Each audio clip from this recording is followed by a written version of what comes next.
noches con todos, ahora sí. Disculpen la tardanza. Vamos a tratar de avanzar esta sesión, que nos va a tardar una hora y media, así que es muy probable que acabemos para las 8:45. ¿Okay? Vamos a incluir preguntas, de acuerdo a cómo vayamos avanzando. Vamos a incluir algunos momentos para que ustedes pregunten, para que ustedes puedan también compartir algo. Nuevamente la regla, para los que toman clase conmigo por primera vez: preguntas y comentarios muy relacionados al tema. Opiniones, experiencias, cosas que pasaron con otras personas, que nosotros sepamos. Tratemos de mantenerlo al final o en el momento en que tenemos un break. Queremos avanzar y concentrarnos en lo que nos concierne como catequistas, en la importancia de conocer y saber utilizar y emplear las Sagradas Escrituras para nuestro propio enriquecimiento personal y también cuando estemos en clase con los niños.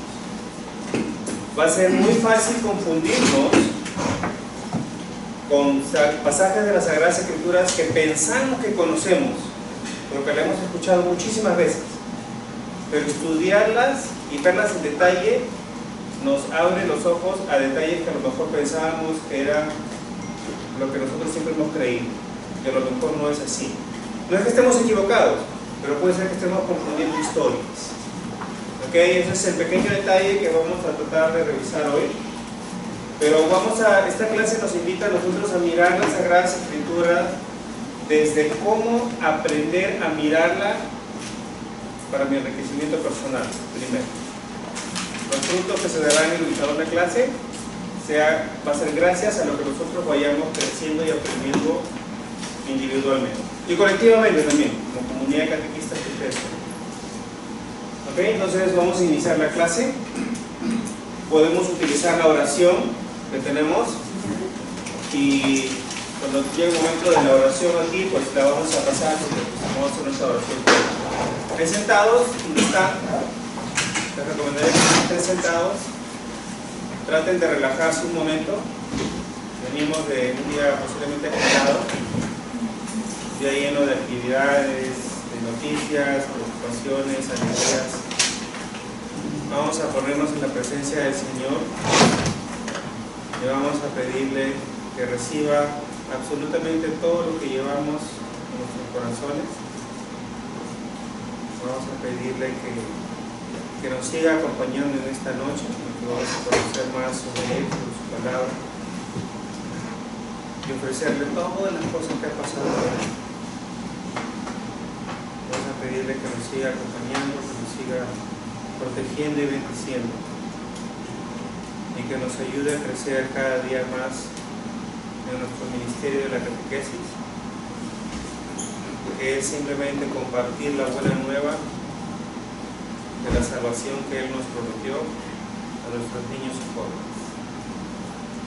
Y juntos decimos: Dios nos ha llamado a los pueblos de la tierra para formar una comunidad de fe y amistad. Nos ha bendecido con una fe viva para que nuestro mundo desanimado pueda conocerte. Haznos generosos para con los hambrientos, compasivos para con los misericordiosos, amables para con los migrantes y refugiados, misericordiosos para con todos los que pecan contra ti.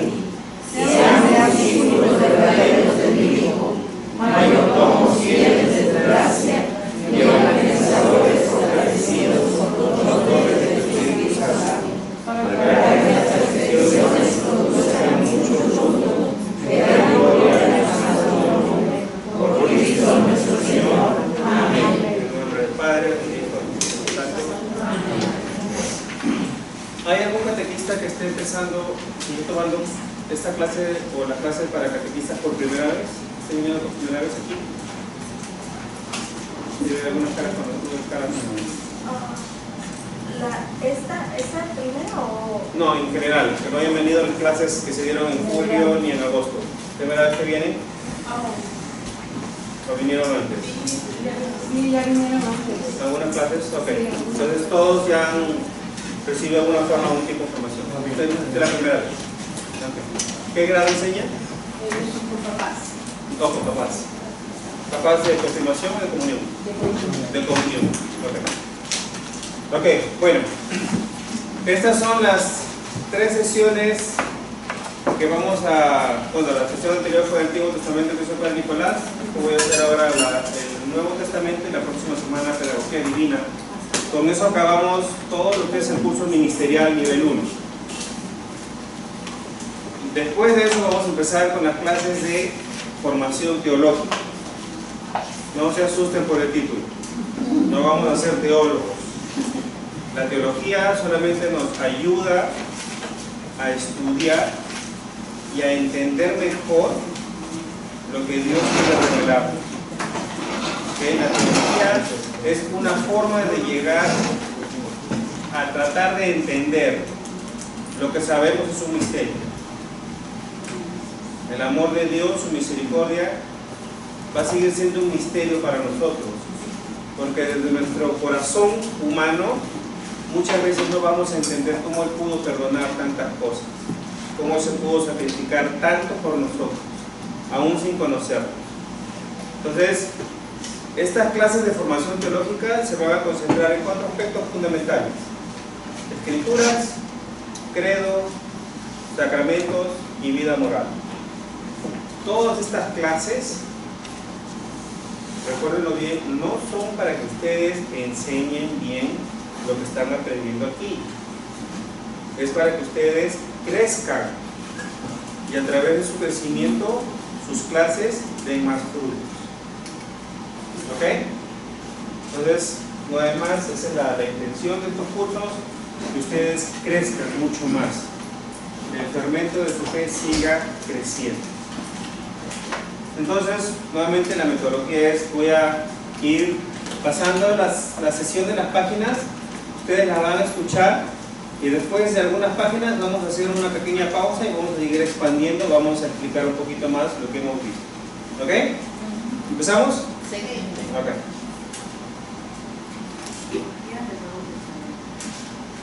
Hoy continuaremos con nuestro recorrido que nos acercará más a la Sagrada.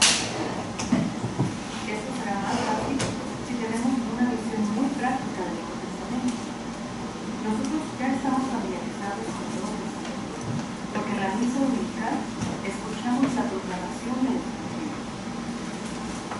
Los Evangelios y el resto de los libros del Nuevo Testamento son la continuación de cómo Dios enseñó en el Antiguo Testamento. Los Evangelios y demás libros del Nuevo Testamento encontramos desafíos de profundizar, de conocer y comprender el Señor. Estamos llamados a seguir el ejemplo de Jesús para llevar nuestra cruz diaria y así levantarnos superando las pruebas, sabiendo que es Jesús que nos acompaña en cada paso de nuestro camino. De esta manera podremos experimentar con Jesús su vida a través de su pasión, muerte y resurrección en el misterio pascual. El mensaje del Nuevo Testamento nos ilumina y guía constantemente. Los evangelios proclamados en los libros de Mateo, Marcos, Lucas y Juan dan testimonio que Jesús es nuestro Mesías. Comprenderemos mejor la plenitud de la gracia amorosa de Dios a través de Jesús y del Espíritu Santo.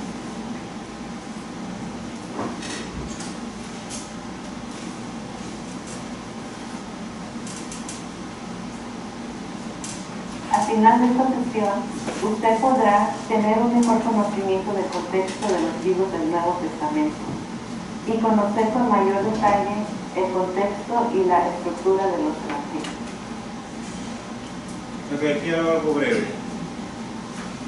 Para entender las Sagradas Escrituras, en el 2019, tenemos que poner en contexto pasajes bíblicos que fueron escritos en otro tiempo, en su propio contexto.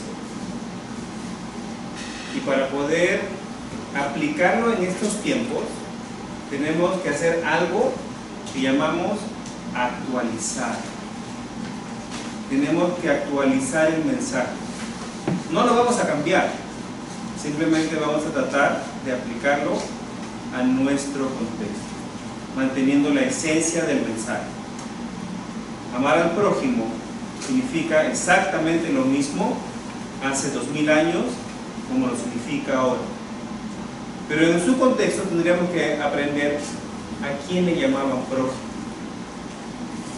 A los judíos, a los paganos, a los forasteros. ¿Quiénes? Entonces, esos son detalles que las escrituras nos revelan cuando hacemos un estudio más profundo. Entonces, al hablar de tener un mejor conocimiento del contexto de los libros del Nuevo Testamento es quién los escribió y para quiénes y en qué época, porque eso nos va a ayudar a entender qué es lo que quería decir el mensaje. Y también hablar del contexto y estructura de los evangelios es cómo están agrupados los libros, porque también tienen una intención al haberse agrupados de una manera. ¿Ok?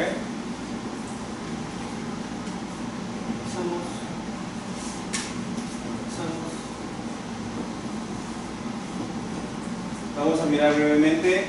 Inspiración bíblica es el don del Espíritu Santo que inspira a la persona a escribir los libros de la Biblia. Este mensaje no contiene error absoluto, ya que Dios mismo escribió su mensaje utilizando un lenguaje humano. El libro Dei Verbum de la Constitución del Vaticano II, Dei Verbum, número 11. Evangelista, autor que proclama la buena nueva. Es uno de los 4 autores a quienes se le atribuye como autor de los evangelios. Los 4 evangelistas son Mateo, Marcos, Lucas y Juan. Ministerio pascual. Es la obra de redención de Cristo que se cumple principalmente por su pasión, muerte y resurrección y gloriosa ascensión, por la cual muriendo Él destruye a nuestra muerte y resucitando restaura nuestra vida. Revelación. Es la iniciativa de Dios que se da a conocer al ser humano. Es Dios quien desea entablar un diálogo con nosotros a fin de realizar la historia de la salvación, comunicándonos así su vida divina. Genealogía, rastrear o identificar el antepasado de alguien. Una genealogía representa el linaje familiar de una persona. Vamos a pasar a Mesías, el prometido, ungido, divinamente revelado a nosotros a través de las Escrituras como el Hijo de Dios, que es Jesús. El Mesías es Jesús, nuestro Salvador, que nos libera de nuestros pecados. Mesías es una palabra hebrea que en griego significa Cristo. Parábolas son comparaciones elaboradas en los evangelios. Son historias para enseñar algún mensaje espiritual. En este caso, las parábolas enseñan al oyente una realidad más profunda del reino de Dios. Jesús enseñó en parábolas para que se cumpla lo que dijo el profeta: hablaré en parábolas, daré a conocer cosas que estaban ocultas desde la creación del mundo. Y querigma es el mensaje central de la predicación de los apóstoles, es decir, la vida, pasión, muerte y resurrección de Cristo. Mateo, Marcos, Lucas y Juan.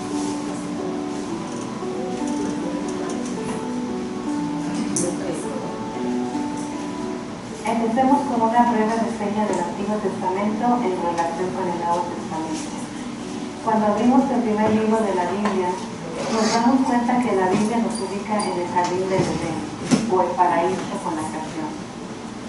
El libro de Génesis nos presenta al Pentateuco, que en griego significa los 5 rollos, o la ley, Torah. Estos son los 5 primeros libros de la Biblia. A continuación encontramos los libros históricos, la literatura poética, los escritos y los profetas.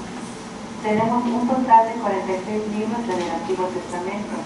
El Nuevo Testamento contiene 27 libros. En el Nuevo Testamento encontramos los Evangelios, los Hechos de los Apóstoles, las cartas paulinas, cartas católicas y el libro de Revelaciones. A medida que exploramos la Biblia, tengamos en cuenta que al abrirla es como entrar a una biblioteca de 73 libros, muy diferentes entre sí. Asegúrense de tomarse un tiempo para reflexionar y entender el contexto del pasaje bíblico. Eso nos ayudará a entender mejor el mensaje y poder transmitirlo efectivamente a otras personas.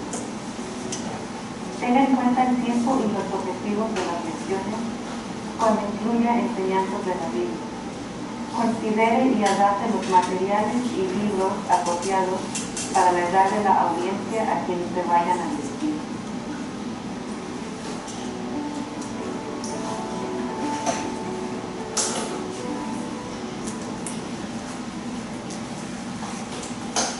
Para explorar el mensaje del Nuevo Testamento, necesitamos reconocer la unidad entre el Antiguo y el Nuevo Testamento. La constitución dogmática sobre la divina revelación de Ibergun se refiere al Antiguo Testamento como una parte indispensable de las Sagradas Escrituras. Sus libros están divinamente inspirados y conservan un valor permanente porque el Antiguo Pacto nunca ha sido revocado. Ciertamente, el Antiguo Testamento está intencionadamente muy orientado a que debería preparar y declarar la profecía de la venida de Cristo, Redentor de todos los hombres. Como cristianos, veneramos el Antiguo Testamento como la verdadera palabra de Dios. Es importante hacer notar que la Iglesia siempre se ha opuesto energéticamente a la idea de rechazar el Antiguo Testamento bajo el pretexto que el Nuevo Testamento lo ha reducido o minimizado. En el Evangelio de Mateo, capítulo 15, versículo 17, nos dice: Jesús mismo dijo que Él no vino a suprimir la ley o los profetas, sino a traer lo definitivo. Los libros del Nuevo Testamento conectan la historia de la salvación revelada en el Antiguo Testamento con Jesús como la nueva alianza. El Nuevo Testamento nos da una visión completa de la revelación de Dios a través de los actos, enseñanza, pasión y resurrección de su Hijo Jesucristo. En el Catecismo de la Iglesia Católica encontraremos que los Evangelios son el corazón de todas las Escrituras, porque ellos son nuestra principal fuente de vida y enseñanza de la palabra encarnada, nuestro Salvador. Los libros del Nuevo Testamento son Mateo, Marcos, Lucas, Juan, Hechos de los Apóstoles, Romanos, Primera de Corintios, Segunda de Corintios, Gálatas, Efesios, Filipenses, Colosenses, Primera de Tesalonicenses, Segunda de Tesalonicenses, Primera de Timoteo, Segunda de Timoteo, Tito, Filemón, Hebreos, Santiago, Primera de Pedro, Segunda de Pedro, Primera de Juan, Segunda de Juan, Tercera de Juan, Judas y Apocalipsis.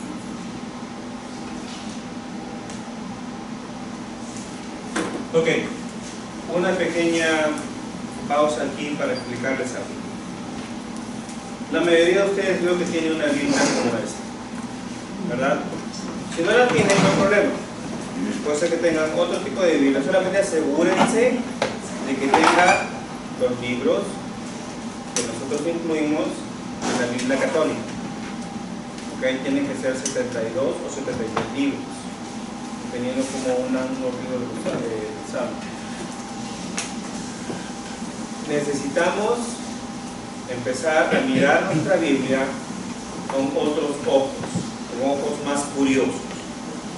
A veces la utilizamos para orar, a veces la utilizamos para sacar un pasaje bíblico que queremos compartir con una persona que está pasando por un momento en particular en su vida. Pero tenemos que entender que estos libros y estos pasajes vienen dentro de un contexto, de una historia. Entonces, para que ustedes puedan entender la historia, necesitan hacerse preguntas. Y es importante que ustedes, antes de ir a los pasajes bíblicos, vayan a las introducciones. ¿Ok?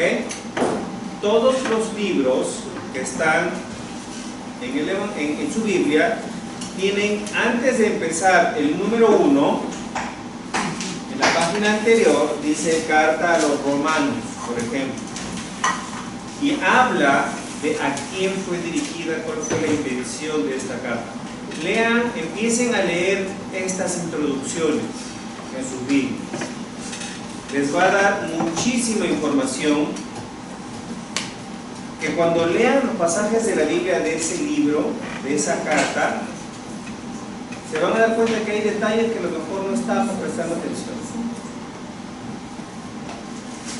Es muy importante que nosotros entendamos el contexto y la audiencia, porque así nosotros también vamos a poder manejar un mensaje de acuerdo a la audiencia que tenemos.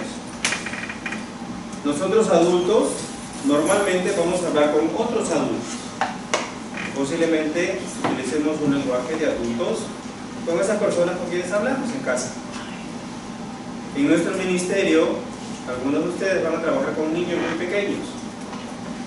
¿Qué lenguaje tenemos que usar? ¿Qué ejemplos tenemos que usar? ¿Será apropiado para mí utilizar el pasaje bíblico que habla en uno de los evangelios que dice si tu mano peca, córtatela? No. Posiblemente no sea lo más adecuado. O posiblemente, incluso aunque lo utilicemos con adultos, vamos a tener que ponerlos en contexto, ¿verdad? Porque si lo utilizamos literalmente y fuera de contexto, es muy probable que causemos confusión o incluso que demos un mensaje completamente equivocado. Y es lo que queremos evitar. Entonces, nuevamente, busquemos saber más de ese libro para que cuando saltemos a su contenido podamos ver mucho más detalles, que tienen mucho más sentido y son más reveladores. ¿Ok?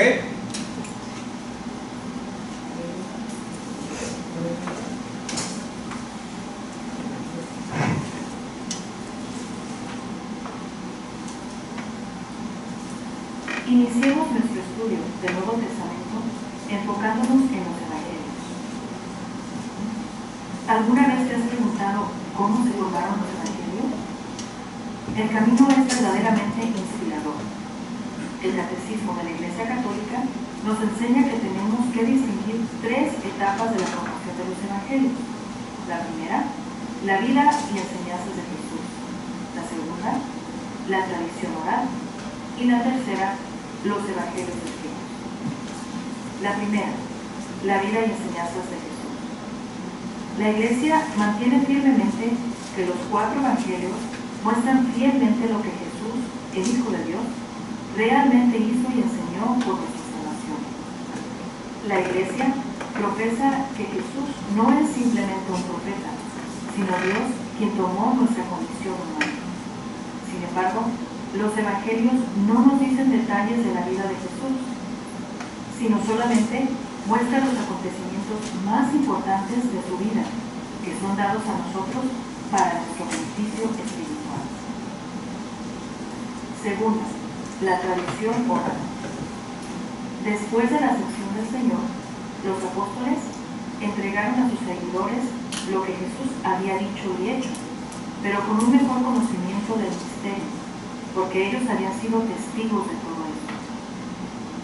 Al reflexionar sobre la vida de Jesús, no solo narraron los acontecimientos, como lo que haría un periódico, sino que ellos revelaron un significado más profundo sobre la encarnación, que Dios verdaderamente se hizo carne, tomó la naturaleza humana para nuestra salvación.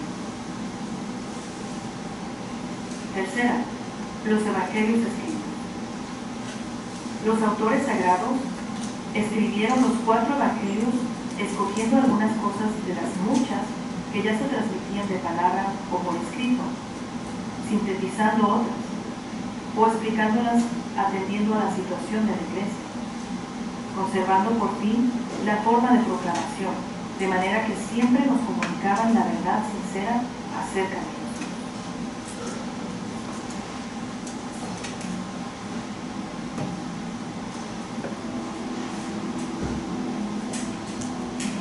Cuando abres la Biblia en el Nuevo Testamento, lo primero que encontrarás serán los evangelios: Mateo, Marcos, Lucas y Juan. Los evangelios de Mateo, Marcos y Lucas son conocidos como evangelios sinópticos. ¿Por qué sinópticos? Hemos desarrollado una mejor comprensión de la palabra sinóptico cuando vemos su definición original. La palabra sinóptico se deriva de la palabra griega que significa ver juntos. De esta manera, en los tres primeros evangelios hay similitudes en su estilo y contenido.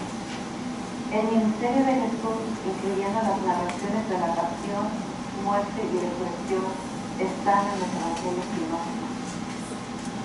Estos evangelios muestran testimonios de Jesús a través de las historias narradas y otras formas de género literario. Algunos estudiosos de la Biblia han concluido que Lucas y Mateo usaron a Marcos como su fuente principal. Nosotros presumimos que Jesús y los apóstoles hablaban arameo y que usaron la lengua hebrea para los ritos religiosos judíos.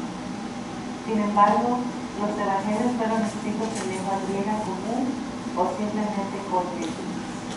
En el tiempo de Jesús, esta lengua era más usada para la comunicación, algo así como el inglés hoy en día. Se cree que el Nuevo Testamento fue escrito entre los años 50 y 120 después de Cristo. De los tres evangelios sinópticos, solamente dos nos hablan sobre la niñez de Jesús: Mateo y Lucas. Marcos inicia con el ministerio público de Jesús. Los tres hablan sobre el bautismo de Jesús hecho por Juan Bautista. Además, la mayoría de las parábolas están en estos tres evangelios. Esto se debe a que el tema común entre los evangelios sinópticos es la proclamación del reino de Dios. La parábola más famosa de Jesús, el hijo pródigo, aparece solo en Lucas, y la parábola de los obreros en la viña solo aparece en Mateo. Y aunque Marcos es el más corto de los tres evangelios, por solo 16 capítulos, este plasma a Jesús como un predicador activo y peregrino que hace maravillas en su pueblo. Algunas famosas parábolas que están incluidas en los tres evangelios sinópticos son la semilla de mostaza, la parábola del sembrador, la parábola de la lámpara escondida, la parábola del vino nuevo en vasijas nuevas y la parábola del sirviente fiel.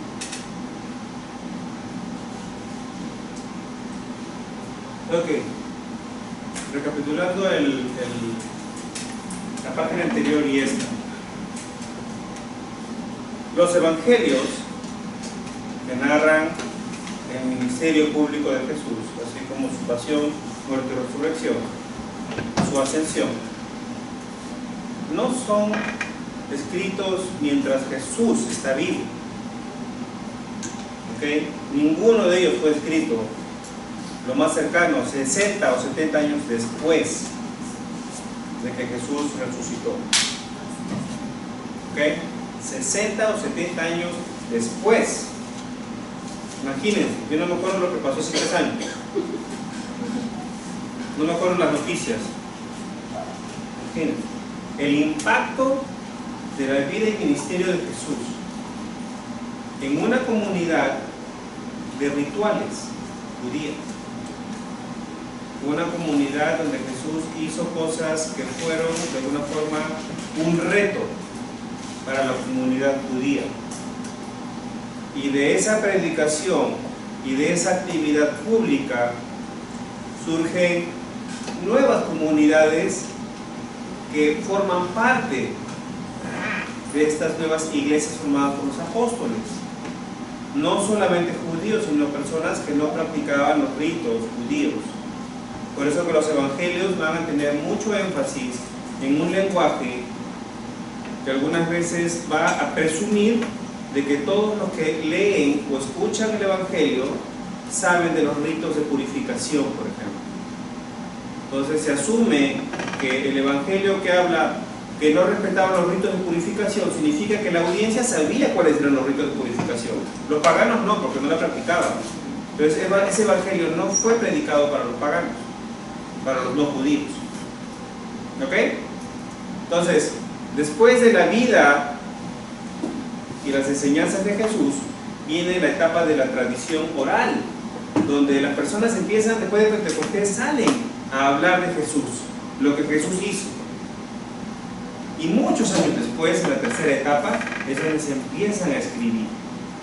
Y posiblemente quienes escribieron los evangelios fueron personas que fueron seguidores de los evangelistas, pero se les atribuye a ellos, porque ellos fueron los que proclamaron o fueron los que inspiraron el mensaje. ¿Ok? Ahora, de los 4 evangelios, hay 3 que están conectados de una forma muy cercana: Mateo, Marcos y Lucas. Marcos se conoce como el evangelio más antiguo. ¿Por qué no está primero? ¿Por qué se pone a Mateo primero? Porque Mateo empieza a hablar con la infancia de Jesús. ¿Qué dice Mateo primero? ¿Alguien puede abrir su Biblia y leer cómo empieza Mateo?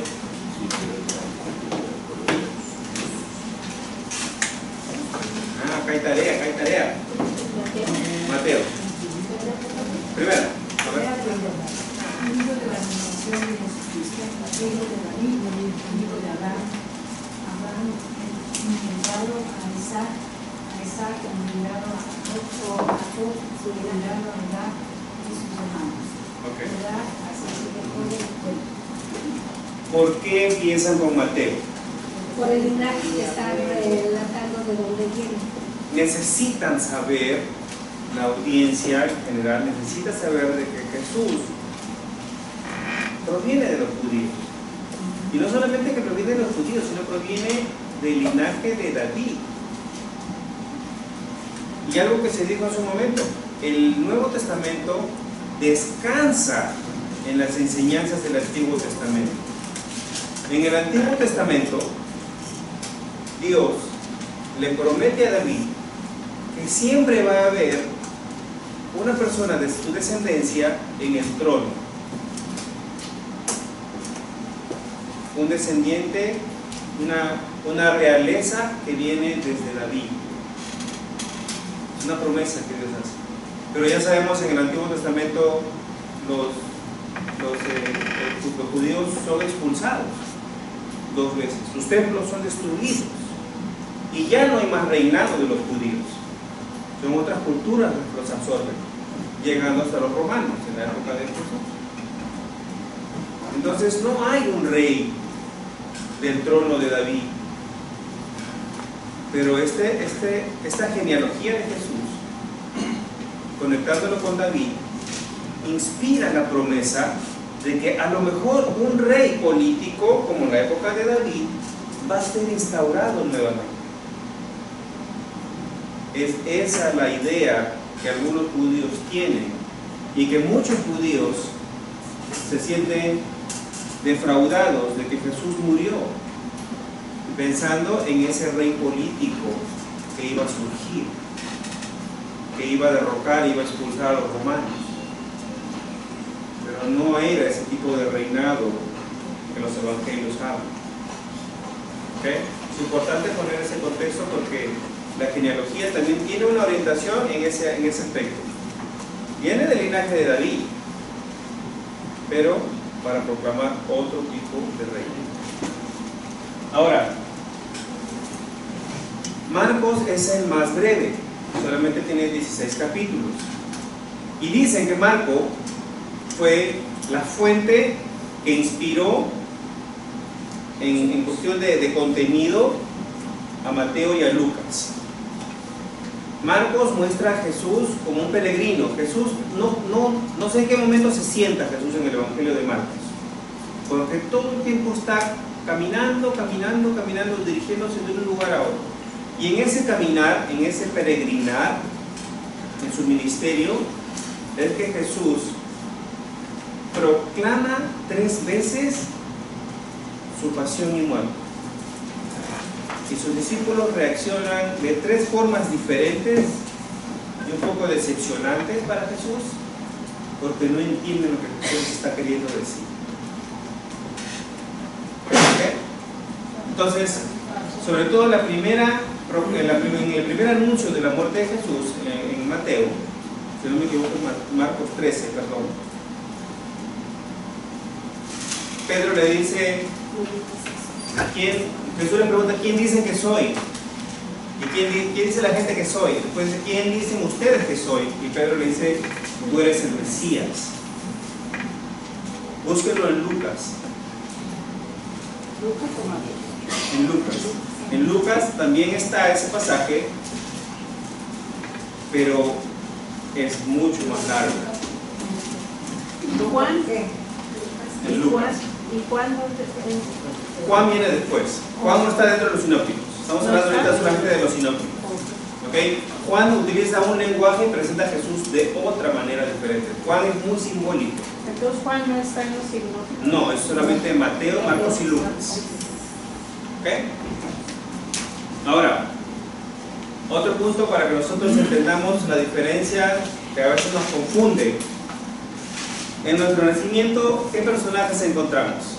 El nacimiento. En el nacimiento.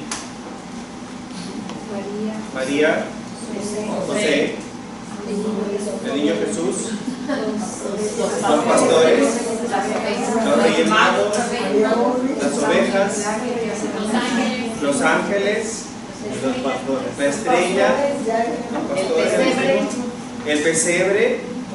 Ok. ¿Quién encuentra la narrativa de la infancia de Jesús? Mateo, vamos a mirar Mateo.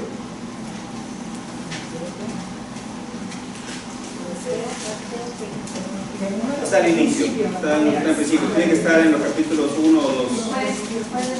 Después de la genealogía.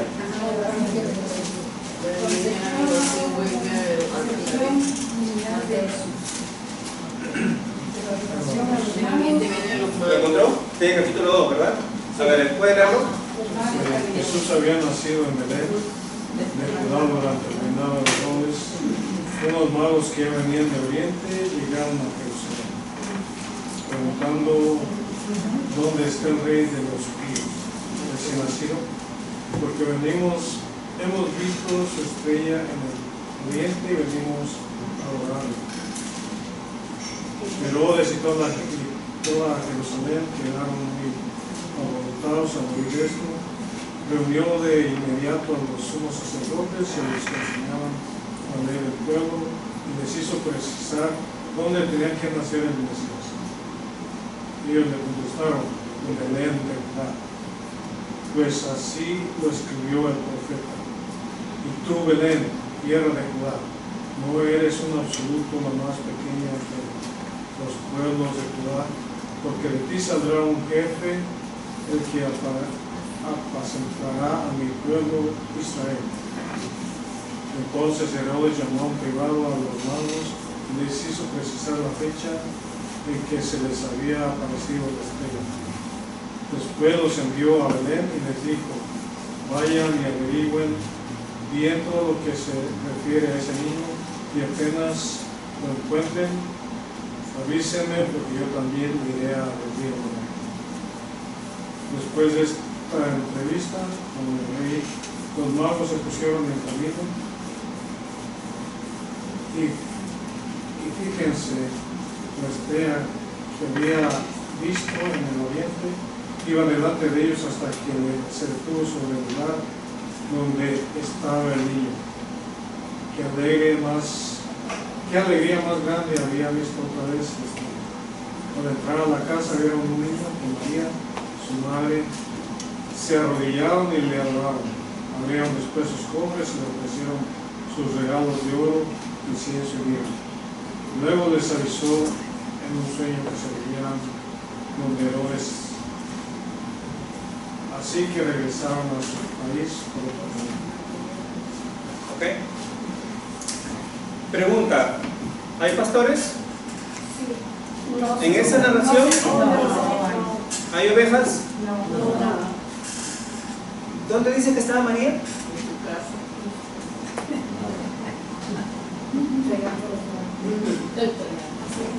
¿Dónde estaba María? ¿Estaba en un pesebre? No. No. ¿Y dónde está José? No parece. No aparece José. O sea, María está sola con Jesús y aparecen tres señores a traerle, no le traen pañales, no le traen leche, no le traen nada que el niño va a utilizar, le traen oro, incienso y mirra. Y curiosamente el incienso y la mirra son utilizados en actos funerarios. Interesante, ¿no? Pero en nuestro pesebre, en nuestro nacimiento, están todos. ¿Ok? Solamente para que tengamos una idea, cuando leemos el texto, poniéndolo en contexto. Ahora Lucas. ¿Dónde está Lucas? Aquí está Lucas. Por aquellos días salió un decreto del emperador Augusto por el que se debía proceder a un censo en todo el imperio. Esto fue llamado el primer censo, siendo Quirino gobernador de Siria. Todos pues empezaron a moverse para ser registrados cada uno en su ciudad natal. José también, que estaba en Galilea, en la ciudad de Nazaret, subió a Judea, a la ciudad de David, llamada Belén, porque era descendiente de David. Allí se inscribió con María, su esposa, que estaba embarazada. Mientras estaban en Belén, llegó para María el momento del parto y dio a luz a su hijo primogénito. Lo envolvió en pañales y lo acostó en un pesebre, pues no había lugar para ellos en la sala principal de la casa. En la región había pastores que vivían en el campo y que por la noche se turnaban para cuidar a sus rebaños. Se les apareció un ángel del Señor y la gloria del Señor los rodeó de claridad y quedaron muy asustados. Pero el ángel les dijo: no teman, no tengan miedo, pues yo vengo a comunicarles una buena noticia, que será motivo de mucha alegría para todo el pueblo. Hoy, en la ciudad de David, ha nacido para ustedes un Salvador, que es el Mesías y el Señor. Miren cómo lo reconocerán. Hallarán a un niño recién nacido, envuelto en pañales y acostado en un pesebre. De pronto, una multitud de seres celestiales aparecieron junto con el ángel y alababan a Dios con estas palabras: gloria a Dios en lo más alto del cielo y en la tierra paz a los hombres. Esta es la hora de su gracia. Después que los ángeles se volvieron al cielo, los pastores dijeron unos a otros: vayamos pues hasta Belén y veamos lo que ha sucedido y que el Señor nos ha dado a conocer. Fueron apresuradamente y hallaron a María y a José con el recién nacido acostado en el pesebre. Entonces contaron lo que los ángeles les había dicho del niño. Todos los que escucharon a los pastores quedaron maravillados de lo que se decían. María, por su parte, guardaba todas estas cosas, todos estos acontecimientos, y los volvía a meditar en su interior. Después los pastores regresaron alabando y glorificando a Dios por todo lo que había visto y oído, tal como los ángeles se los habían anunciado. Cumplidos los 8 días, circuncidaron al niño y le pusieron el nombre de Jesús. Ok. Coincidencia número 1, ubicación. Ambos dicen que fue en Belén. Ok. ¿Aquí hablan de una estrella? No. Entonces acá no hay estrella, lo siento. ¿En la primera había ángeles? No, pero sí hubo un sueño que les reveló que no regresaran. acá había un pesebre y estaba José, por fin. A lo mejor en la primera se fue a comprar pañales, ¿sabes? Pero acá sí está. Y los pastores llegan a alabar al niño que está en el pesebre. No está la oveja, no está el burro, no está la vaca o el buey, no está. Entonces, pregunta, para nosotros que tenemos una tradición mexicana y hemos aprendido mucho catequéticamente de las pastorelas, ¿qué narración, de qué evangelio se basan las pastorelas? ¿De Mateo o de Lucas?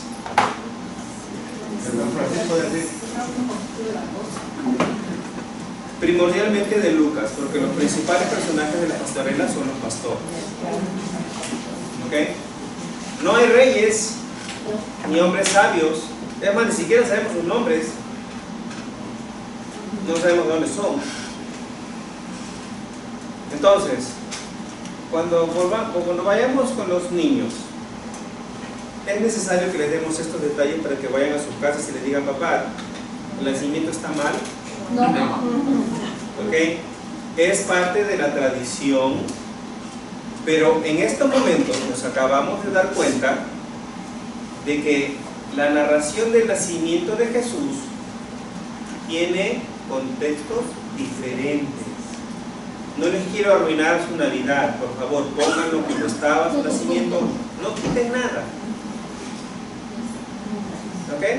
Es solamente para que entiendan de que muchas veces las expresiones de fe, las expresiones populares de fe, están basados en una suma de experiencias y conocimientos que no son necesariamente texto bíblico o texto bíblico literal, pero que no hay pasaje bíblico que hable o narre el nacimiento como nosotros lo conocemos o como lo ponemos en casa. ¿Ok? Eso es solamente un ejemplo. Sí. Y la siguiente se la debemos a San Francisco de Asís, que fue el que introdujo dentro de la iglesia el pesebre como lo tenemos más o menos en la iglesia. Sí, pero bueno, también, pero recuerden que muchas de las formas en que nosotros fuimos evangelizados y la forma de evangelización más clara que tenían en épocas antiguas, sobre todo medievales, en la época de San Francisco de Asís, era a través de pinturas y vitrales en las iglesias. Entonces, a través del arte es que muchos de estos nuevos personajes fueron introducidos, como los animales, porque ¿quién vive en un pesebre? Obviamente indagar. Ahora, Jesús, como lo conocemos y como vemos su imagen, posiblemente no fue un niño de piel clara, de ojos azules y de cabellos rubios. Eso es una expresión artística de la época. Entonces también tenemos que ponerlo en su propio contexto. ¿Ok? O sea que los evangelios se hicieron de acuerdo a donde estaban los evangelistas para que las personas entendieran de acuerdo a su mentalidad. Por ejemplo, me imagino que estos fueron hacia donde estaban gentes de campo y les enseñaron esto para que los pudieran entender lo que estaban hablando. Gracias por mencionarlo. Hay un dato muy curioso. Históricamente y por datos que como narran lo que pasó en la época de Jesús, los pastores eran los personajes menos creíbles. ¿Por qué? Porque estaban a las afueras de las ciudades, miraban todo y a veces exageraban o mentían. Entonces, qué interesante que quienes van a proclamar, y ahí dice Lucas, la gente se quedaba maravillada de lo que los pastores contaban que había sucedido. Entonces la gente les creía. Y ha creído de tal forma que fue recopilado dentro de todos los eventos que pasaron en el tiempo de Jesús. Este quedó plasmado en un evangelio. Hay que ver qué elementos se utilizaron y por qué. Otro dato importante que me hace recordar el Señor con su comentario es qué interesante que en Lucas María y José tienen que ir para el censo. Ellos están de paso, son peregrinos a quienes se dirige este evangelio, posiblemente una comunidad que ha sido expulsada y que también es una comunidad peregrina. Posiblemente es una forma de conectar a Jesús con las necesidades que esa comunidad tiene en ese momento. ¿Ok? Sí, también puede ser, es igual como una experiencia que ahorita yo estoy teniendo. Mi compañera puedo verlo y decir, oh sí, pero lo va a describir lo que a ella le ha llegado, le ha caído, como decimos, lo que ella ha experimentado, lo que he entendido. Lo que ella ha entendido o lo que yo he entendido es diferente. Por eso es que son cuatro maneras de ver cierta situación, cierta cosa, cierto acontecimiento. Pero recuerden, los evangelios sinópticos tienen una base, que es Marcos. Y hay otra fuente que le llaman la fuente Q, que también es otra fuente que tiene eventos similares, pero que no están en Marcos, pero sí están en Mateo y en Lucas. Y hay eventos que son propios de cada uno de ellos, que no están en los otros sinópticos. O sea, no están al pie de la letra todos. O si están narrados de formas similares, pero no iguales. ¿Ok? Entonces vamos a continuar. Para incorporar historias bíblicas en nuestras clases, debemos poner la historia en su contexto. Una manera de hacerlo es con la ubicación geográfica. Veamos a uno de los lugares más importantes relacionados con Jesús, Belén, su lugar de nacimiento. Belén es mencionado varias veces en el Nuevo Testamento, específicamente en los Evangelios. La importancia de este lugar no se debe a dónde está ubicado, sino al momento histórico de nuestra historia de población. La revisión de este mapa del primer siglo les ayudará a familiarizarse con la Tierra Santa del Nuevo Testamento.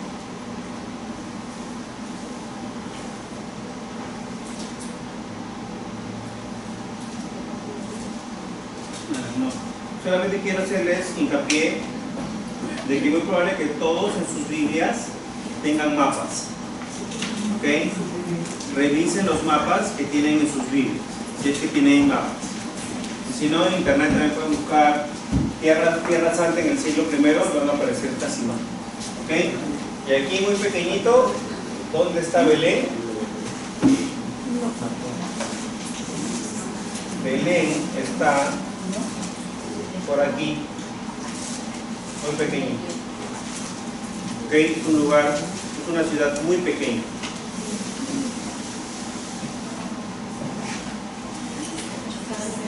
Nazaret es la localidad donde ocurrió la Anunciación.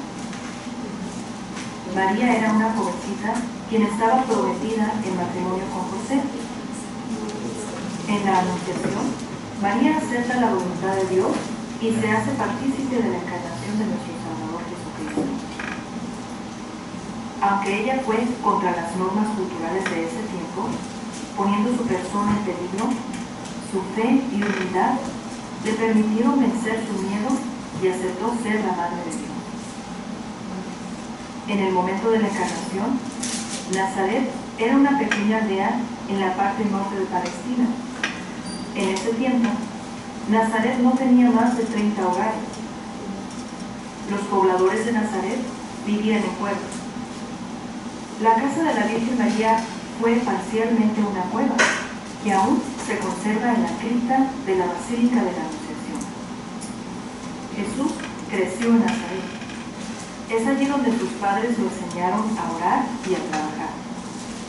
Es allí donde Jesús aprendió el oficio de su padre, que era ser un artesano, o más comúnmente un carpintero. Se sabe poco de la vida del niño de Jesús de Nazaret. Sin embargo, es en Nazaret donde Jesús fue educado. En Nazaret se preparó para su gran misión.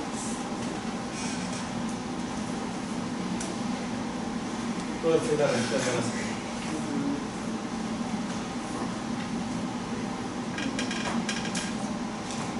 Belén. Jesús había nacido en Belén de Judá durante el reinado de Herodes. Evangelio de Mateo, capítulo 2, versículo 1. José también, que estaba en Galilea, en la ciudad de Nazaret, subió a Judea, a la ciudad de David, llamada Belén, porque era descendiente de David. Allí se inscribió con María, su esposa, que estaba embarazada. Mientras estaban en Belén, llegó para María el momento del parto y dio a luz a su hijo primogénito. Lo envolvió en pañales y lo acostó en un pesebre, pues no había lugar para ellos en la sala de la casa. Evangelio de Lucas, capítulo 2, versículos del 4 al 7. El nombre del pueblo es un tanto sugestivo. Belén significa en idioma hebraico casa del pan. Es en Belén donde nació Jesús, el pan de Dios. A lo largo de muchos siglos, muchos peregrinos han visitado el lugar donde nació Jesús. Hoy en día hay una basílica que está ubicada justo en el lugar donde nació Jesús. Belén es muy importante también, ya que en las afueras de esta ciudad, los ángeles cantaron Gloria a Dios en lo más alto del cielo, al anunciar el nacimiento del Mesías a los pastores. Evangelio de Lucas, capítulo 2, versículo del 13 al 14. El Gloria es un momento muy importante en la liturgia dominical.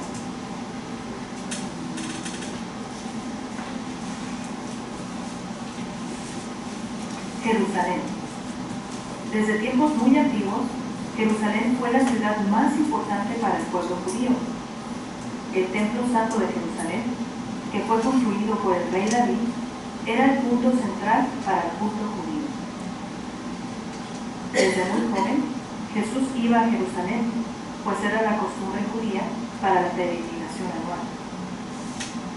Ya de Galileo adulto, fue el punto de partida del misterio de Jesús. Jerusalén fue la cúspide de su misión en la tierra, porque tenía que ir a Jerusalén. Fue aquí donde Jesús fue entregado por nuestra salvación. Todos los evangelios concluyen con Jesús en Jerusalén. Los eventos más importantes en la vida de Jesús tomaron lugar en Jerusalén. La purificación del templo, la curación en la piscina de Bethesda y Silo, la última cena, la oración en el huerto de Getsemaní, las negaciones de Pedro, la traición de Judas, la pasión, muerte, resurrección y ascensión de Jesús. Muchos lugares relacionados con los acontecimientos de la vida de Jesús en Jerusalén son todavía venerados hasta el día de hoy.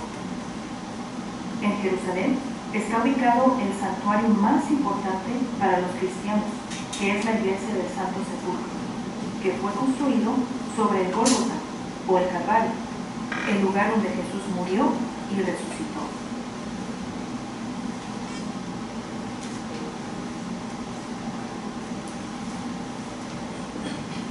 Hay que tener en cuenta el contexto social de Jesús y traerlo a nuestro presente.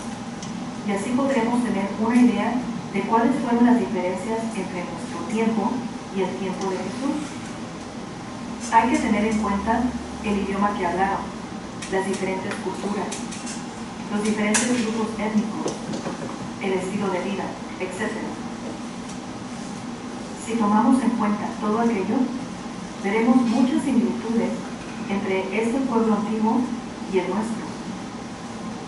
Veamos algunos elementos que son muy relevantes para nuestro estudio bíblico del Nuevo Testamento. Durante el tiempo de Jesús, el idioma universal fue el griego. El arameo fue un idioma común utilizado en la Tierra Santa, mientras que el hebreo era el idioma para la liturgia. Los romanos usaron el latín. Las personas que compartían ese lugar en ese tiempo eran egipcios, israelitas, samaritanos, griegos y romanos. Dentro del judaísmo había sacerdotes, fariseos, saduceos y esenios. Jesús también se relacionó con los recaudadores de impuestos y los celotas. Los celotas o celosos era un grupo opositor al Imperio Romano. Mientras que los cobradores de impuestos trabajaban para el Imperio Romano, los celotas trabajaban para independizarse del Imperio y para que Israel fuera independiente. El Imperio Romano conquistó Jerusalén en el año 63 a.C. Con esto se inició la opresión romana de Palestina hasta el año 70 después de Cristo. Los conflictos entre los romanos y judíos trajeron una serie de rebeliones judías. Se dice que una de las prácticas religiosas romanas era de honrar al emperador como si fuera un dios. Cuando nació Jesús, Herodes el Grande fue quien gobernaba el territorio de Judea. Durante la pasión de Jesús, Herodes Antipas, el hijo de Herodes el Grande, era quien gobernaba Judea. Además, Poncio Pilato fue el gobernador quien representaba al emperador romano en Tierra Santa. Muchas personas pensaron que vendría un Mesías quien derrocaría al imperio romano. Durante este tiempo de gran calamidad, Jesús, el Rey de la Paz, instruyó al pueblo trayendo un mensaje de salvación y del reino de Dios. Cuando Jesús entró a Jerusalén el domingo de Ramos, su procesión fue en paz. Jesús fue montado en un burrito. Al mismo tiempo, Poncio Pilatos hacía lo mismo, pero con un gran ejército para controlar la multitud de peregrinos que venían de Jerusalén durante las fiestas de la Pascua judía. Ok, entonces, la peregrinación a Jerusalén es una práctica común para los judíos. Es como decir para nosotros, si el Vaticano o Roma estuviese cerca, independientemente de dónde vivamos, vamos a tener que hacer una peregrinación anual para rendir un tributo, para hacer una oración, una ofrenda, o para pagar una promesa, como nosotros conocemos muchas veces, nos las mandan. Tengo que ir a la Basílica Nuestra Señora de Guadalupe para una promesa. Entonces hay personas que sí hacen. Para ellos, que eran una comunidad muy religiosa, que respetaban los ritos y las tradiciones, era importante hacer estas peregrinaciones en Tierra Santa. Entonces los romanos también tenían que prestar atención, poner ojo a esos momentos del año donde las peregrinaciones eran masivas, porque pues ya habían habido intentos de derrocar o de destruir el Imperio Romano e independizarse nuevamente los judíos, pero no pudieron, o sea, sufrieron persecuciones hasta el año 70 después de Jesús. Y uno de los perseguidores más radicales y fieros fue, como lo conocemos, Nerón. ¿Okay?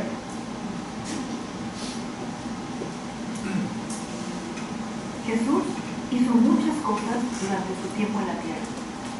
Su misión principal fue la de proclamar el reino de Dios a través de sus predicaciones, milagros, hechos y su propia pasión, muerte y resurrección. El directorio general de la catequesis, en la sección 102, nos lleva a través de algunos aspectos básicos sobre el reino de Dios. Jesús, con la llegada del reino, anuncia y revela que Dios no es un ser distante e inalcanzable, no es un poder anónimo y lejano, sino que es Padre, que está en medio de sus criaturas, actuando con su amor y poder. Este testimonio acerca de Dios como Padre, ofrecido de una manera sencilla y directa, es fundamental en la catequesis. Jesús indica al mismo tiempo que Dios con su reinado ofrece el don de la salvación integral. Libera del pecado, introduce la comunión con el Padre, otorga la filiación divina y promete la vida eterna. Y Jesús nos promete la vida eterna. Jesús, al anunciar el reino, proclama la justicia de Dios, proclama el juicio de Dios y cómo debemos formar en nosotros una recta conciencia. El Evangelio es una buena noticia para el mundo, para aquellos quienes sufren la falta de justicia y por aquellos quienes luchan para que la justicia esté presente, para aquellos quienes han conocido la solidaridad y la caridad. pero el reino también nos desafía a un cambio de corazón. A la luz del reino de justicia, amor y paz, nosotros seremos juzgados. Igualmente, Jesús nos enseña que la comunidad de sus discípulos, la iglesia en la tierra, es el inicio de ese reino. Y como la levadura en la masa, lo que la iglesia quiere que este reino crezca en el mundo como un árbol grande, dando protección a los pueblos y cultura. Finalmente, Jesús revela que la historia de la humanidad es una peregrinación a la casa del Padre. La vida cristiana en el mundo es un adelanto de lo que está por venir, y si esto se vive muy bien, llegará a la perfección. Ok, entonces tenemos que poner en contexto y entender cuando hablamos del reino de Dios a qué nos referimos. Estamos hablando de un reino físico, de un reino con un rey que es servido, con un rey que tiene súbditos y gente que le tiene que pagar tributo. Estamos hablando de un rey que viene a proteger, que viene a cuidar y que viene a salvar. ¿Y cuál es nuestra función en ese reino? A través de la lectura de los evangelios vamos a ir descubriendo a qué se refiere con el reino de Dios. Dicen, el reino de Dios se parece a un grano de mostaza, ¿no? ¿Qué quiere decir? ¿Qué significa el grano de mostaza? ¿Qué relación tiene con el reino de Dios? ¿Verdad? Puede ser, el reino de Dios es la vida y la expresión de nuestra fe, ¿no? Nuestra vida basada en la fe, que con actos pequeños podemos hacer grandes cosas o generar un impacto tan grande. Imagínense ustedes, pueden decir, bueno, yo soy catequista, pero no sé mucho, no sé si estoy enseñando bien, pero imagínense, ustedes son testigos y ustedes son, por no encontrar una mejor palabra, ustedes son los culpables, en buen sentido, de que muchos niños reciban a Dios por primera vez. Yo quiero ser culpable siempre de eso, ¿verdad? Échame la culpa. Pero es a través de nuestro compartir de fe que los niños logran hacerlo. Ahora, ¿los niños entenderán todo lo que les enseñamos? Posiblemente no. Posiblemente necesitemos ser muy creativos y prepararnos muy bien para que los niños puedan tener esa misma experiencia y conversión de corazón que nosotros ya hemos tenido. Lo más importante del mensaje de Jesús es la conversión del corazón. No podemos hablar de un reino que no exige conversión. En la parábola donde el rey prepara un banquete y todos los invitados nunca llegan y dicen vayan a los caminos a traer gente, pero que estén vestidos adecuadamente, si no, no pueden entrar. Esa vestimenta adecuada posiblemente sea una conversión de corazón. Tenemos que vestir nuestro corazón de fiesta para entrar a ese banquete. Y hablando de banquete, vamos a hacer un pequeño break porque pensé que ya habían comido antes de la clase, pero me dicen que no, entonces vamos a hacer un pequeño break para que puedan comer algo. ¿Ok? Y si gustan, podemos tomar un break solamente de 5 minutos en lo que agarran algo y mientras vamos comiendo seguimos revisando la clase. ¿Qué les parece? El rey David, ¿Te vamos a revisar? en la manera, el Evangelio de Mateo es único en comparación con los otros evangelios en la manera como presenta su introducción. Mateo es el único evangelio que inicia con una extensa genealogía que lleva hasta Jesús. Este árbol genealógico nos muestra lo importante que es para el evangelista identificar que Jesús proviene de una familia judía y que su linaje está conectado con el Antiguo Testamento, concretamente desde Abraham. Mateo escribe su evangelio para una comunidad judía. Jesús es identificado como el hijo de David, el hijo de Abraham.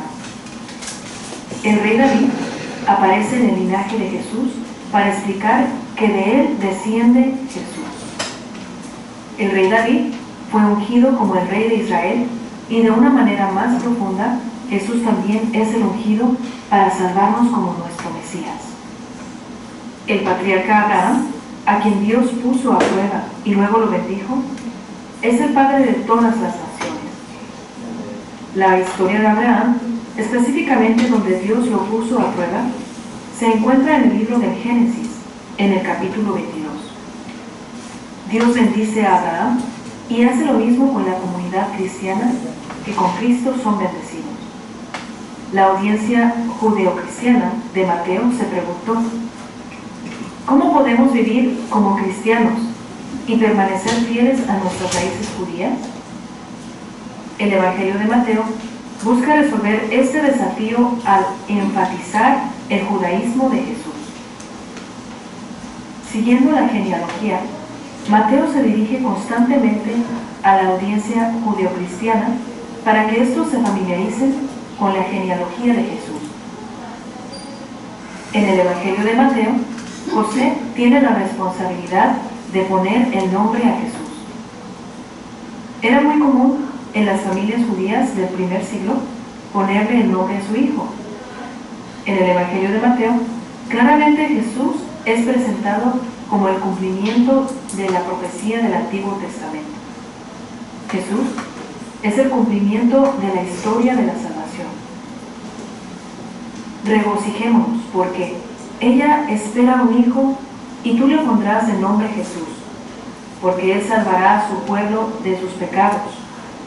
Todo esto sucedió para que se cumpliera lo que había dicho el Señor por boca del profeta: la Virgen concebirá y dará a luz un hijo, y le pondrá por nombre Emmanuel, que significa Dios con nosotros. La visita de los magos es presentada en el segundo capítulo del Evangelio de Mateo. En ninguno de los otros evangelios aparece la narración de la visita de los magos. El escritor del Evangelio de Mateo usa los términos el reino de los cielos y el reino de Dios. El término reino de los cielos es usado solamente en el Evangelio de Mateo, pensando en la audiencia que estaría familiarizada con la referencia hebrea. Los cuatro evangelistas utilizan el término reino de los cielos. Ambos términos, reino de Dios y reino de los cielos, se pueden cambiar porque tienen el mismo significado.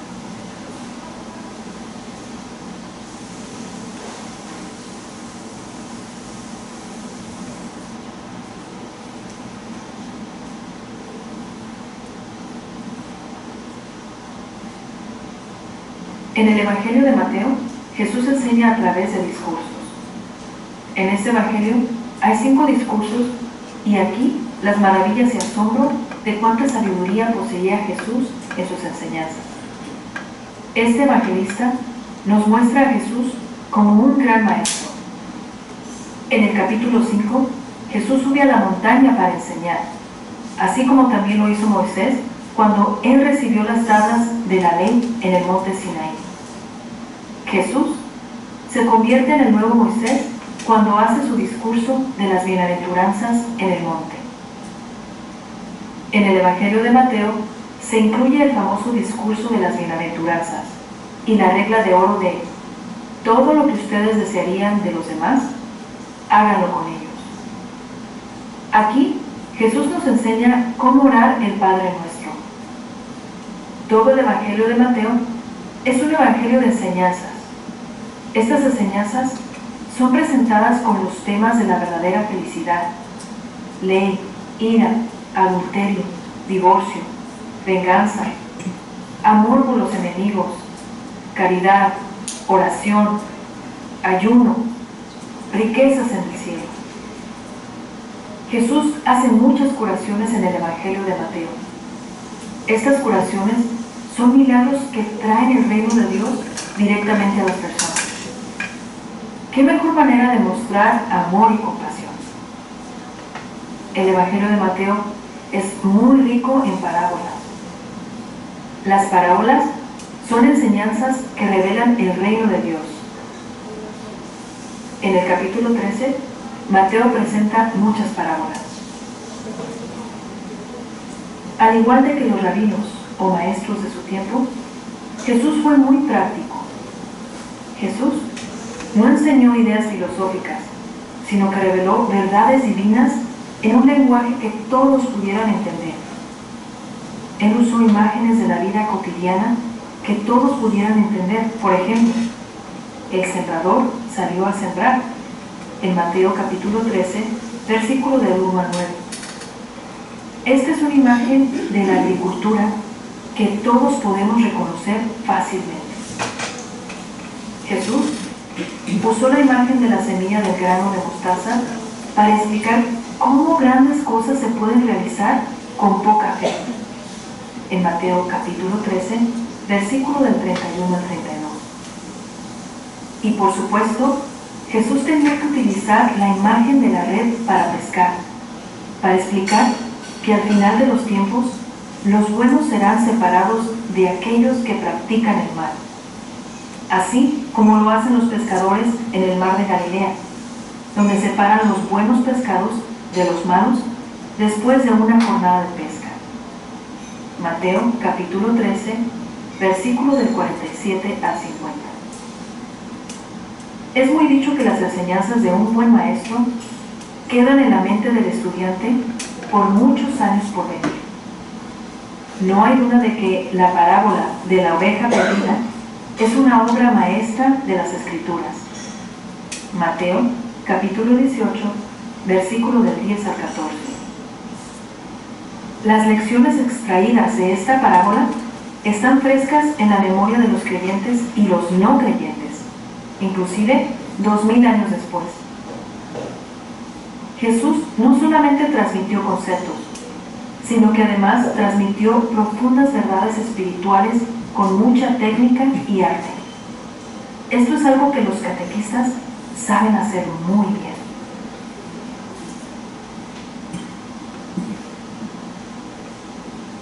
El Evangelio de Marcos es el más corto de los evangelios del Nuevo Testamento. Los estudiosos de los evangelios creen que probablemente fue el primer evangelio que se escribió. Este evangelio da muchos más detalles del ministerio de Jesús que no encontramos en Mateo o Lucas. Si lees este evangelio en una sesión, terminarás agitado. Este evangelio presenta a un Jesús muy ocupado. Él está siempre haciendo algo y caminando de un lugar a otro. Es un Jesús muy activo. El resumen del mensaje evangélico de Jesús se encuentra en Marcos capítulo 1, versículo del 14 al 15. El tiempo se ha cumplido. El reino de Dios está cerca y por lo tanto también la necesidad de arrepentirse y creer. Después llamó a sus primeros 4 discípulos. Jesús se dedica a enseñar, predicar, curar y expulsar demonios. Jesús cura específicamente en el día de reposo, sábado. Perdona pecados con autoridad y comparte la mesa con mucha misericordia con los cobradores de impuestos y pecadores. En Marcos capítulo 8, versículos del 27 al 30, Pedro hace un adelanto sobre su proclamación de fe diciendo que Jesús es el Cristo.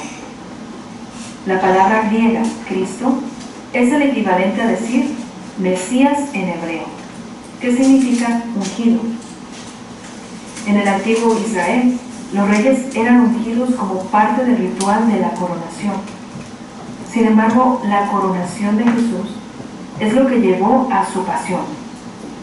Cuando Jesús se transfiguró delante de sus discípulos, Él les dio un adelanto de su divinidad, pero aún así, Jesús les recordó que Él vino a sufrir y morir por todos. En su pasión, Jesús no solo fue traicionado por Judas, pero también por su más cercano amigo, Pedro. Jesús ha entrado a nuestro mundo para compartir nuestras alegrías y tristezas. Nadie ha sufrido tan fuerte como nuestro Salvador Jesús, porque siendo Él bueno y justo, inocente, pero supuesto culpable para otros. Jesús sufrió por nuestros pecados para ganar nuestra redención, como lo dice el Evangelio de Marcos. Tradicionalmente se dice que en el Evangelio de Marcos fue escrito un poco antes del año 70 después de Cristo, en Roma.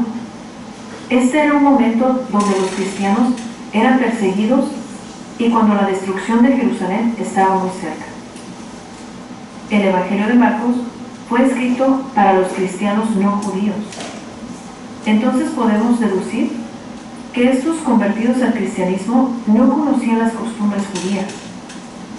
Este Evangelio tenía como objetivo dirigirse a los fieles de Roma que padecen persecución y se preguntan por qué Dios no interviene de una manera extraordinaria. Marcos les dice que para creer no se deben exigir signos, milagros, apariciones, intercesiones fantásticas de Dios, como el centurión, primer romano, quien proclama su fe en Dios en medio del sufrimiento de Cristo en la cruz. Las divisiones principales según el Evangelio de San Marcos son las siguientes. Primero, la preparación de la vida pública de Jesús. Segundo, el misterio de Jesús. Tercero, el misterio empieza a revelarse poco a poco. Cuarto, la revelación completa del misterio de Jesús. 5. El final más largo de Marcos. 6. El final más corto. El Evangelio según San Marcos llega hasta el capítulo 16, versículo 8. Los manuscritos más antiguos terminan en este versículo.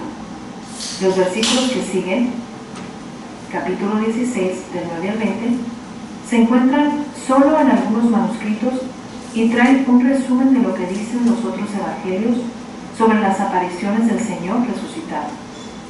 Pero ese trozo es un agregado hecho por alguien que no es el mismo autor del Evangelio. La Iglesia ha hecho suyo este final de Marcos, considerándolo parte de las Sagradas Escrituras. ¿Entendieron eso? Hay algunos escritos, manuscritos que he encontrado de Marcos, donde algunos, los más antiguos, acaban en el versículo 8, pero hay otros más recientes, de la misma época, de una época similar, que incluyen versículos del 9 al 20. Entonces, cualquier pasaje bíblico que ustedes vean en la Biblia que está entre corchetes, son textos que están en algunos manuscritos, pero no están en otros. ¿Ok? Entonces, cuando se aprueba el contenido como revelación de los evangelios, se llega al consenso de que no, como tiene un mensaje que es importante y relevante, va a ser incluido. ¿Ok? En el tiempo de Navidad, vemos... Pero quiero hacer una cosa. Vamos a llegar hasta Lucas, que son los sinópticos, y nos va a faltar por lo menos unos 7 páginas más, que la vamos a completar la próxima semana, y de ahí empalmamos con Pedagogía Divina, para no irnos tan tarde. ¿Ok? Solamente este último y continuamos. Y también les voy a traer copias de todo el texto de la clase. Lo van a tener ¿ya? Pero con una petición especial. Lean. ¿Ok? En los pesebres al niño Jesús en un establo rodeado de ángeles y de pastores. Estos detalles del nacimiento de Jesús vienen en el Evangelio según San Lucas. El Evangelio de Lucas nos da más detalles del nacimiento de Jesús. Además, Lucas nos habla de las enseñanzas de Jesús con relación a los pobres, la curación de los enfermos y de manera especial el perdón a los pecadores. Se dice que el Evangelio de Lucas fue escrito entre los años 85 y 95 y tiene 24 capítulos. Lucas inicia con la genealogía de Adán hasta Cristo. Lucas inicia así porque se dirige a una audiencia cristiana pagana de un contexto muy de ciudad. La intención de Lucas es probar que Jesús viene de un contexto no solamente judío, pero que su origen está mezclado con otras razas. El Evangelio de Lucas está lleno de mucha información histórica. Esta información ayuda al lector a darse cuenta de que la historia de Jesús sucedió en un tiempo y lugar concreto de la historia de la humanidad. Cuando Lucas narra la historia de la salvación, nos hace ver que Jesús es el cumplimiento de las escrituras judías, pero que en los planes de Dios estaba también tomar en cuenta a los gentiles como parte del plan de salvación. Con la muerte y resurrección de Jesús, todos nuestros pecados son perdonados, ya sea que seamos judíos o gentiles. Aunque en este Evangelio se le atribuye a Lucas como su autor, hay que tener en cuenta que este Evangelio es solamente el primer volumen de 2 volúmenes que existen. Los biblistas están de acuerdo que el mismo que escribió el Evangelio de Lucas también escribió los Hechos de los Apóstoles. El esquema general de Lucas es como sigue. Primero, prefacio. Segundo, nacimiento y niñez de Jesús. Tercero, preparación para su vida pública. Cuarto, ministerio en Galilea. Quinto, la entrada a Jerusalén. Sexto, ministerio en Jerusalén. Séptimo, pasión, muerte, resurrección y ascensión de Jesús. Ok, hasta aquí hemos llegado hasta los sinópticos. Aquí es mucha información de cada uno de los evangelios, porque solamente ya sabemos una introducción para ponerlos en el contexto de cada libro y que ustedes poco a poco, cuando van a aprender todo desde la noche a la mañana, poco a poco vayan leyendo, explorando los evangelios, las parábolas, según el contexto que acabamos de conocer. A quién le escribió, para qué, en qué época, qué les iba a pasar o qué les estaba pasando. Hay una mezcla de culturas, ¿cómo les afecta eso? Porque ser judío es vivir de una forma estricta. Los paganos no viven de esa forma, ellos no hacen la purificación antes de los alimentos, ellos no practican la circuncisión. ¿Qué significan todos esos conflictos? Que al final generan una separación definitiva entre las prácticas judías y las prácticas cristianas. ¿Ok? Entonces, leamos la Biblia en los evangelios en ese contexto. ¿Ok? Para la próxima semana vamos a terminar con Juan, el buen pastor, el ministerio pascual, resurrección, la narración de la resurrección, Hechos de los Apóstoles, las cartas, revelación, y seguimos con pedagogía divina, que es mucho menos páginas, mucho menos contenido que esto, que es como Dios nos enseña. Ok, y con eso concluimos. ¿Algún voluntario o voluntaria que quiera hacer la oración final? No se peleen. ¿O voluntarios a dedo? ¿Seleccionamos un voluntario o voluntario? Vamos a hacer la oración. En nombre del Padre, del Hijo y del Espíritu Santo. Amén. Padre nuestro que estás en el cielo, santificado sea tu nombre. Venga a nosotros tu reino, hágase tu voluntad en la tierra como en el cielo. Danos hoy nuestro pan de cada día, perdona nuestras ofensas, como también nosotros perdonamos a los que nos ofenden. No nos dejes caer en tentación, ni líbranos de todo mal. Amén. Señor, te damos gracias por todas estas enseñanzas. Danos sabiduría y corazón y mucha fe, Señor. Y te damos gracias, Señora María, nuestra Madre María de Guadalupe. Santa María, Madre de Dios, ruega por nosotros los pecadores, ahora y en la hora de nuestra muerte. Amén. La merced ruega por nosotros. Amén. Amén. Hasta la próxima semana. ¿Hay algún anuncio? Vamos a ayudarnos a